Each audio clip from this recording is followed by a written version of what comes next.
And the theme here is set it and sell it. And all of us are in an environment where, whether we're business to business or we are business to customer, which these guys are. Of course, Andrew is business to business.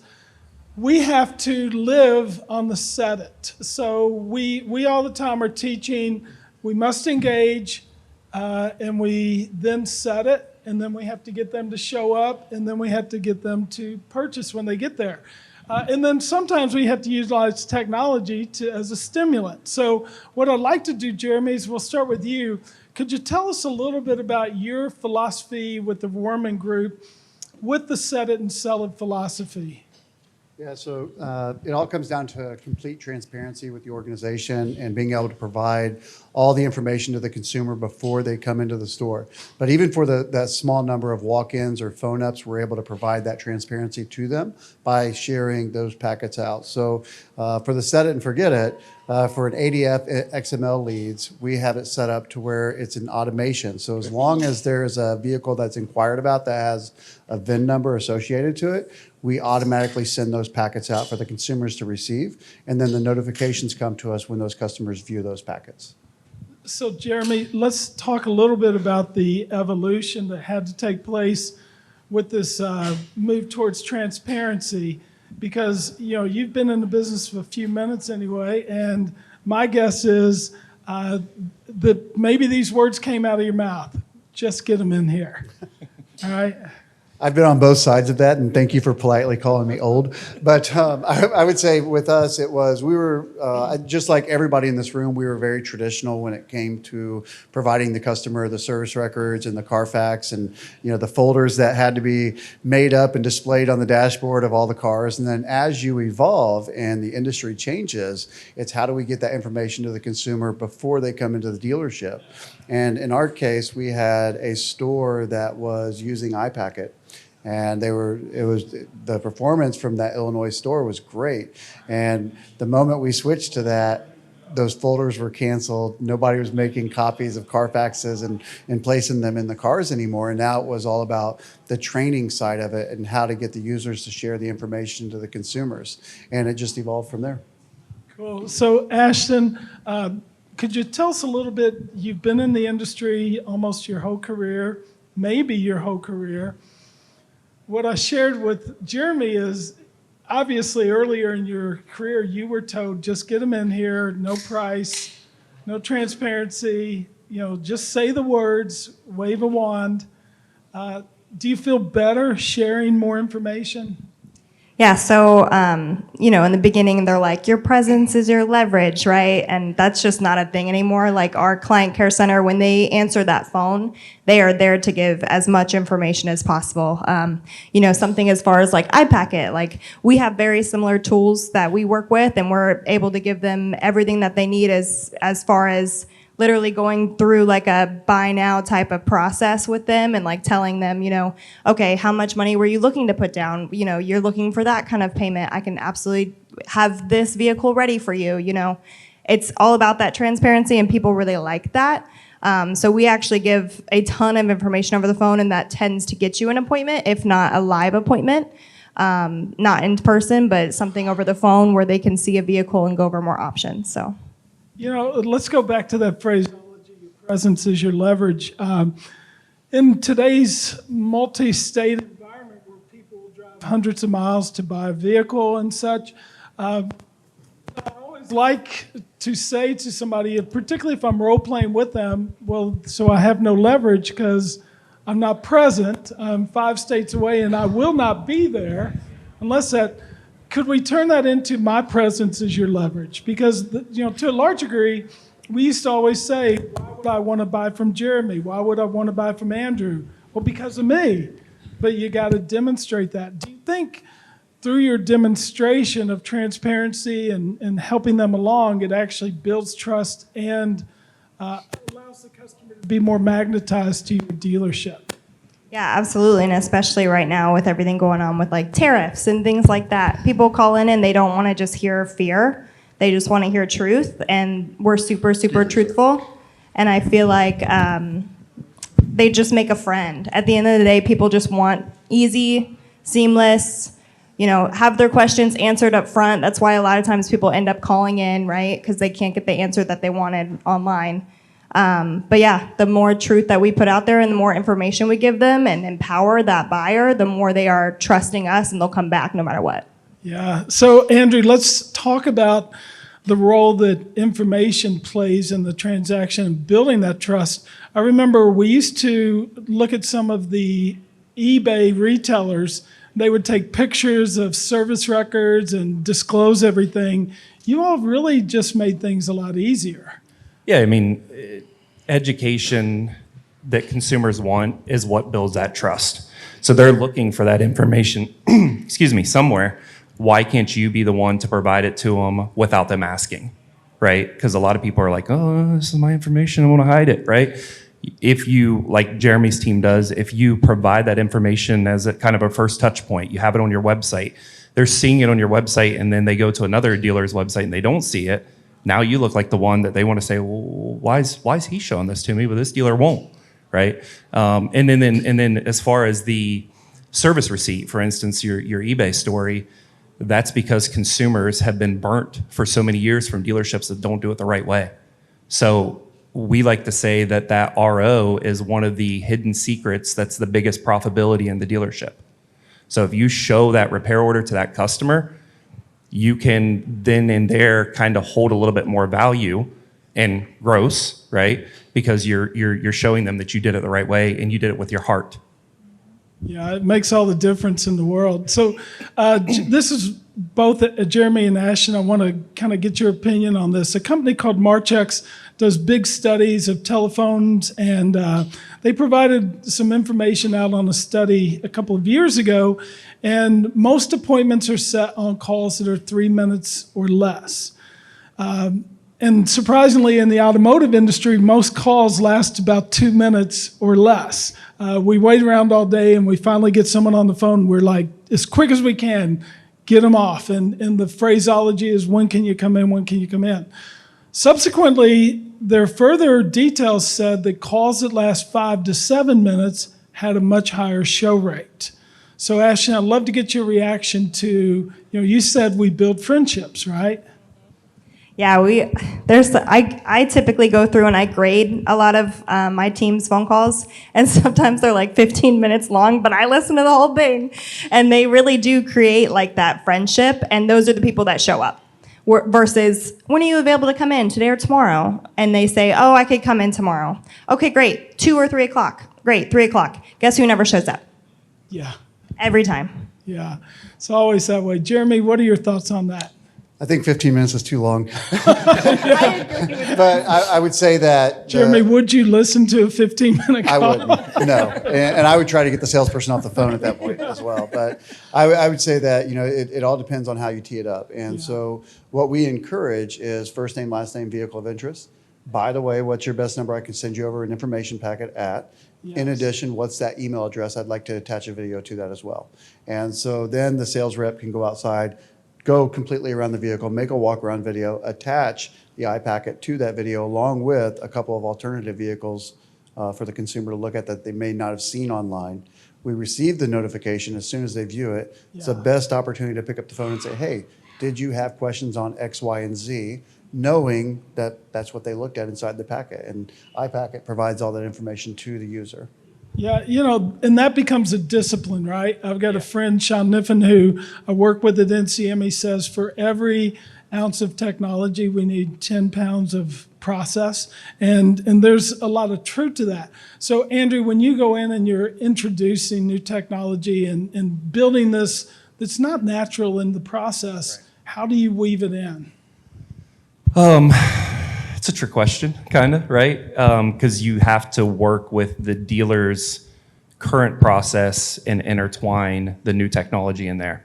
So finding like the gaps that are there, right? So in the instance of like Jeremy and like the shorter phone calls, it's because you're still giving that customer all the data that they want. You're just giving it to them to consume in their own time, which is going to be probably better time spent than just spending 15 minutes on the phone with that shopper.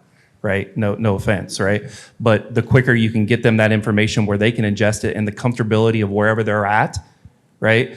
It gives them that feeling of control, which that's all anybody that ever wants to buy a product wants, is education, trust, and control, in my opinion, right? So having the know-how of when they open the packet, what they spend their time on, and everything like that, what you'll find and what we try to teach people when we're onboarding them and training them and getting a little bit deeper in the layers, if I know you're coming for an appointment at 3 o'clock tomorrow, not only do I send you the packet today, I don't know if you guys do this, but send that packet maybe 30 minutes before your appointment. If David opens that packet 30 minutes before his appointment, chances are he might be coming in. So it kind of gives that second layer of accountability to the consumer, but also gives that trust layer back to the salesperson that the work I put in is actually being fruitful. Yeah, there's absolutely no question. So, Jeremy, you and I are on the exact same page with on an inbound phone call. Go ahead and build the bridges to connect right up front, gather email address, make sure you can text, maybe go ahead and get them to opt in with texting. How important are those other lifelines? Because a lot of our websites are now saying, what's your preferred method of communication? And my guidance on that is don't ask, because I'm going to teach my team to use phone, text, email, video. And if I let them select one and I use the others, I'm being impolite. Well, I would say, it's twofold. So for the user inside of iPacket, you want to make sure you have that information to share it both ways. Yeah. For the CRM side of it, you want to make sure you have all the data collection. For the Yes. long-term follow of it, you want that phone up to know that we will be communicating with you, because they do receive an opt-in text from iPacket once they receive that packet. So as soon as they hit that yes, now they're opted in to receive all of my other content that we can now follow up with through our CDP. You bet. Absolutely. So video is a strong marketing influencer, Ashton, and you're in charge of marketing as well as the BDCs. What have you had to do to convince your team that video really is a turbo boost to engagement?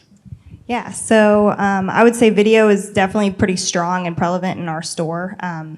Most of the time, customers themselves will be the reason why they want to continue doing it. They'll say things like, oh my gosh, I've never received a video like this before. And that continues to make our team want to do it, right? And plus our BDC, any phone calls that they're taking, they're offering that video right off the bat. Like, hey, let me get you any information you need. Let me get you a walk around video of this vehicle so you can see the ins and the outs of it with your specialist. And so on and so forth, but it's become like second nature, and people want that. They want a video. They don't want to have to flip through 100 pictures. They want to just see what they want to see, and a lot of times, doing that phone call before you necessarily send the video is huge, because then you figure out what's super important to that customer, whether or not it's a used car and it's some kind of feature that's on it that they really wanted and that they want you to highlight, or if they just want to see the undercarriage, which we do that too. We'll put them up on a lift, let them see that there's no rust or anything like that. So video has become huge, especially in our store. Yeah, that's interesting. And Andrew, I'd love to get your perspective on this. There's a study done by a company called Lead Connect, and they said that if you can call within 1 minute of lead submission, you have a 380% greater chance of connecting than if you take the typical hour in the industry. If you call within 2 minutes, it drops down to 160. If you wait 20 minutes, it drops down to 12% chance of engagement. We all are hearing about texting and texting number one for engagement, but the phone call, what's its role in setting the appointment? I think the phone call is obviously super important to some people, in my opinion. Again, I hate using the term because it's so cliche in our industry, but you really do want to meet the customer where they're at, where they're most comfortable, in my opinion. Now, I'm 5 years, six and a half years, I guess, removed from a store, so maybe it's changed a little bit now. But with having the ability to know when that customer, to Jeremy's point, looks at the packet. He even mentions it in a video that we cut with him. If you're not in the middle of selling a car right now, drop everything you're doing when you get that notification, call, text, or email that customer, follow up with them, because they're thinking about you in the car. Why wouldn't you? So long story short, I think it's just the phone call. If you can get them on the phone, you do have a better opportunity, just like in sales from our side with SaaS, you have a better opportunity to have that human connection versus just texting or emailing. But some people still aren't comfortable with phone calls, especially younger generations, which is now the newest probably car buyer out there. Yeah, so Jeremy, let's talk about that because your group is really forward thinking. You know, you've done a lot of culture building over the years, and you're working with multi-generational team members. Some, you know, they're like keep the phone, you know, the smartphone away from me. I don't want to text. Give me somebody on the phone. And others are like, I don't want to talk to anybody. In your opinion, is there a Rohrman philosophy? You're obviously a big driver of that philosophy. What's the approach? Do we call first if we have a number? Do we text first? Do we email first? What's the approach? I think it's all of the three until you determine what's the customer's preferred communication. Is there a first, though? Phone call. Yeah. I'm always going to do a phone call first because they may answer the phone, but less than 25% of people actually answer the phone. But Yeah. 90% of the people will respond to a text message. Yes. And then for the video, I mean, we don't have a lot of people that have issues making videos. You know, one of my favorite guys, he just retired this year, and this guy embraced it to a T. And Chuck Myers would, every video, he had the radio voice, every video was made in the same spot. I mean, so I think we can sometimes underestimate what our staff will do with technology. And they embrace it, they run with it, and they go with it. Because if I'm the guy that doesn't want to make a video, but yet I look over and I see David out there making videos and David selling cars and him getting more appointments, what am I going to do? I'm going to make videos, right? And I think that that's where we've seen a lot of things that have really started to spread by like wildfire inside of our organization when it comes to innovation. You know, you were talking about leads and likes and all of that fun stuff. And, you know, Zach and Austin are here and they have a talk tomorrow about the importance of video and likes to leads and how it can generate. Well, with iPacket, we also share that out socially. So it's pretty cool to see if they get a good trade in over the weekend, you'll start to see sales guys posting iPackets on social media of a recent vehicle, and you click on it and a video pops up. So you know they're following the steps and they're pushing it out to their own audience. It's amazing, isn't it? So, Ashton, you obviously coach your team. Are we call first if we have the number, text first, email? What's your strategy? So our strategy actually involves a little bit of AI within our CRM. So we have Genius within DriveCentric, and we call her Gabby. And she actually sends a text and an email first. So that gives our team the opportunity to immediately call that customer and literally be headed outside to take their video, like immediate. Don't have to wait for a response. If they didn't get them on the phone, don't worry, Gabby has it covered. I'll come back in once I send that video, see if they opted in, and then go from there. Good. So in the room, I just want to take an impromptu poll. If your income depended on it, would you rather be on a phone call with a customer to try to get them to the dealership, or would you rather be texting and emailing? So you get two of those versus one phone call. How many of you all feel like the phone call is the right way? Yeah, overwhelmingly, from a statistical standpoint, the telephone still to this day, it's 43 years into my career, is overwhelmingly the most effective way to talk someone into coming to the dealership. It's a big decision. And that's why, you know, when you talk about relationship building, Jeremy, I want to talk about this just a moment. Amazon did a study and they said 72% of automotive shoppers have a life-changing event going on, and we rarely ever talk about it. So new baby, graduation, promotion, new house, any number of things. Do you all build relationships to where you would know that there is something going on in their life? That's our motto. You know, driving relationships, awesome experiences with the Rohrman Automotive Group. And we want that message to be out there as much as we can so that we can have those long-term relationships with the consumers. Yeah, and you know, the Carl Sewell organization, the book Customers for Life, he talked about the lifetime value of customers, and his amount was like $167,000. Obviously, those things do add up.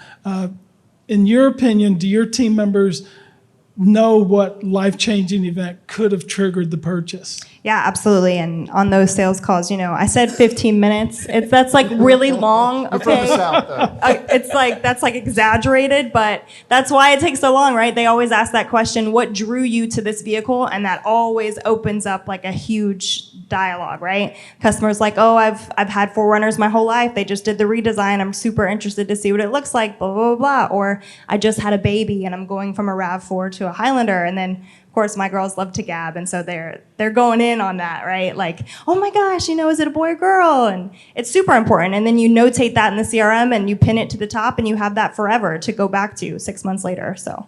Yeah, and so Patrick, I do owe you a royalty check because I learned that simple phraseology when I was training your team, and I believe it was James said, what drew you to the vehicle? And I was like, oh, that's going in a slideshow here in just a moment.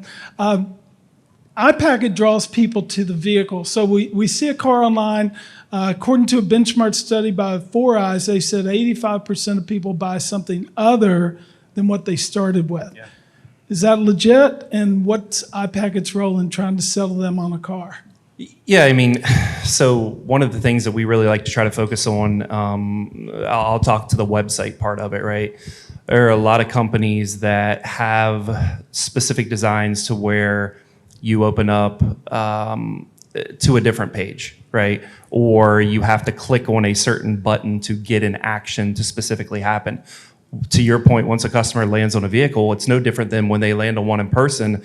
I had a sales manager back in the day that says, get them on a car, get them on a car, get them on a car, don't leave it until they tell you that that's not the right one.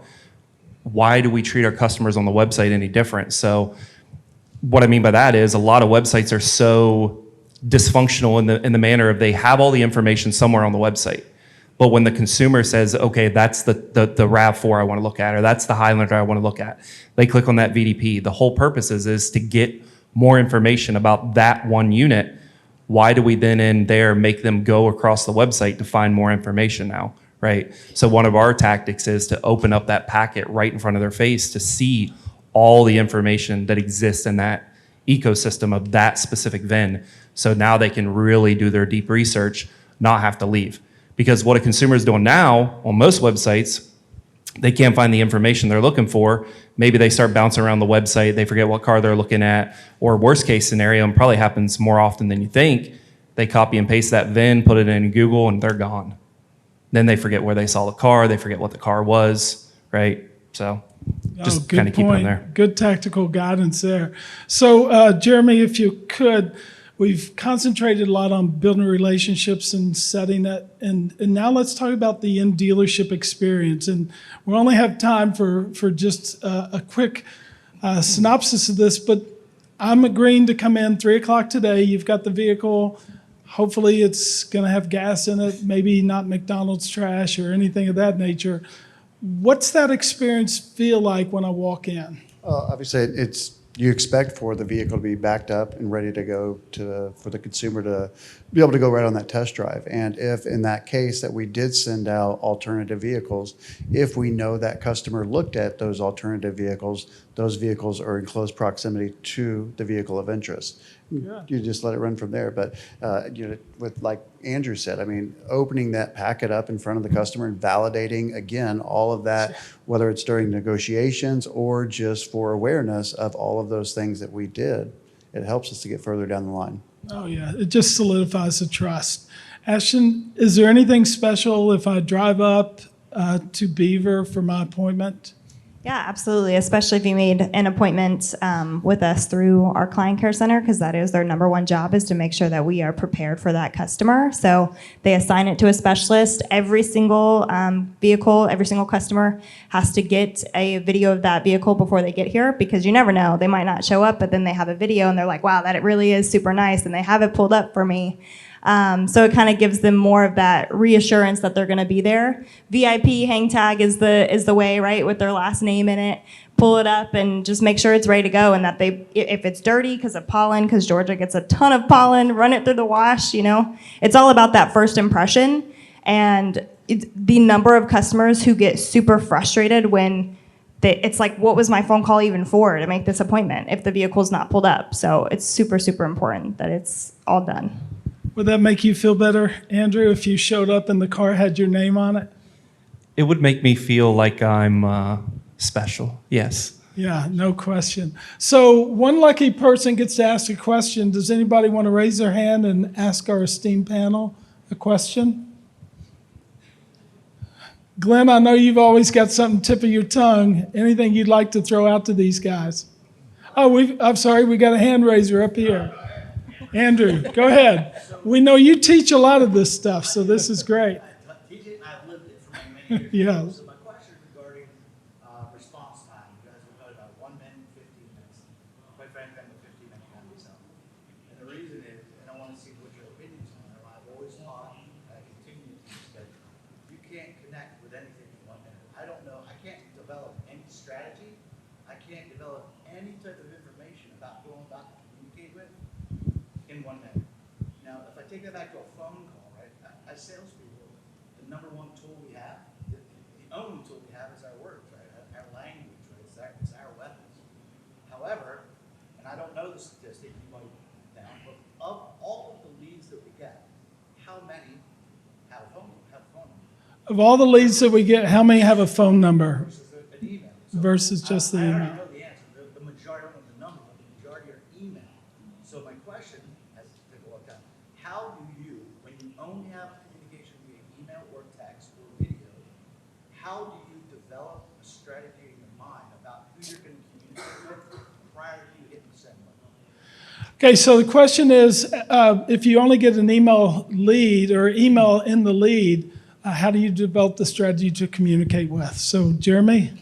Was your question around response time or how long the call should last? Well, like if I'm going to respond, I know if I'm going to respond in 1 minute, my strategy is going to be, when can you get here? Because it's really the only thing that I have. So my question is, what tools can you use to develop conversations about, look, if I'm going to develop, I know that, like Ashley was talking about, her girls develop these long, ingrained conversations, love, right? So I think the same way, I typically like to do a lot of research. Who it is I'm going to, is it a guy that's got a PhD, or is it a guy that's got his hat turned aside but it's wearing gold chains? The conversation is very different between those two. How do you specifically handle that information? Yeah, so like Ashton, we use AI as well. So we're partnered with Impel. And so when that lead comes in, that conversation can already be taking place. So whether it be text or email, the customer's already received the packet. We're already able to see the dashboard for what the customer's looking at and being able to act on that. So if we connect with them via phone call, we can open up that dashboard, go through the conversation that may have taken place with our virtual agent, and be able to focus more on what did the customer look at when they were doing heat packet, look at the heat packet to see what really sparked that customer's interest. Do I need to know what they do for a living at that point in time? No, probably not. But do I need to know what they're going to use the vehicle for? Those should be some hot topics that you ask that consumer. Then you work again towards, are there other makes, models that you're considering that could share out to you? As for your question on if it's an email or a text or a phone call, I would say probably 70% are email and phone number, with 40% being email only leads, because we love those third-party leads like that, right? But I would say that with our AI, the AI will consistently ask for the customer's best contact number so we can provide you additional information. And by doing that, we actually capture quite a bit of phone numbers so that we know now to communicate with the customer via the phone call. Good. Ashton? We do something called a 2-minute drill that is necessary on every single lead, and the managers will go through and make sure that 2-minute drill was done. This is kind of a secret, but truepeoplesearch.com is where it's at, because it'll tell you their age typically. It'll tell you, a lot of times it'll have like certain profiles linked in, like stuff that you can access to see what they do for a living, because you're definitely going to talk to somebody who is just getting into college and somebody who has a PhD very, very differently. And that could just be as simple as making sure you pay special close attention to your grammar, because that could really piss some people off if you, in your first email to them, there's all kinds of misspellings. And then of course AI, if they've gone online before, definitely looking at the lead. If it's a true car lead versus a car now lead, you want to make sure that you know exactly how you're going to respond to that before reaching out. So. Can I play? I will be glad to send you, leave your email because I taught her that several years ago. So Can thank I you play- very much. What an excellent panel. If you all would, please give it up for these guys.